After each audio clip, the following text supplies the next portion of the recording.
Okay, let's multiply 4x plus 2 times x squared plus 2x minus 3. Okay, this 4x has to be distributed to all three terms here.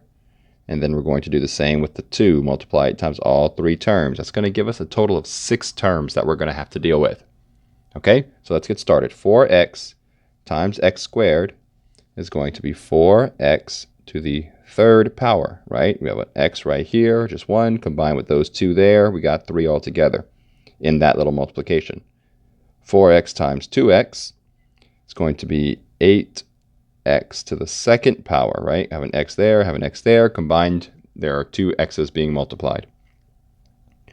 4x times negative 3 is going to be negative 12x, just a single x there, right? That got carried over from here.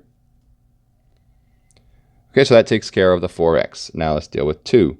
2 times x squared is going to be 2x squared. I put a plus because it's positive.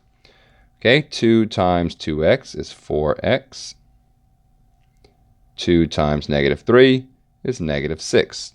Okay, so now we're going to look for like terms. Starting here, I'm looking for any other terms that have an x to the third power. It's the only one, so I'm going to bring it down. 8x squared.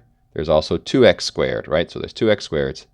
8x squared plus 2x squared is going to be 10x squared. Notice I'm not combining their exponents, by the way. I want to point that out. You only add to the exponents when you're multiplying. When you're adding or subtracting like terms, the numbers in the front, the coefficients, are what change. The exponents do not change. Negative 12x plus 4x, those are both x to the first power, so they're like terms. Negative 12 plus 4 is negative 8. So we have negative 8x.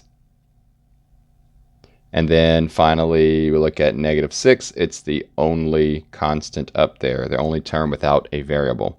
So 4x to the third power plus 10x squared minus 8x minus 6. Okay, so that's the expression multiplied out. Let's find the value of that expression if x is negative 1. Okay, so again, we had 4x to the third power plus 10x squared minus 8x minus 6.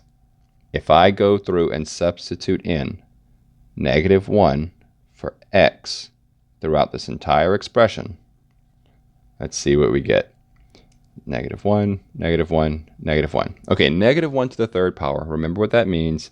Negative 1 times negative 1 times negative 1.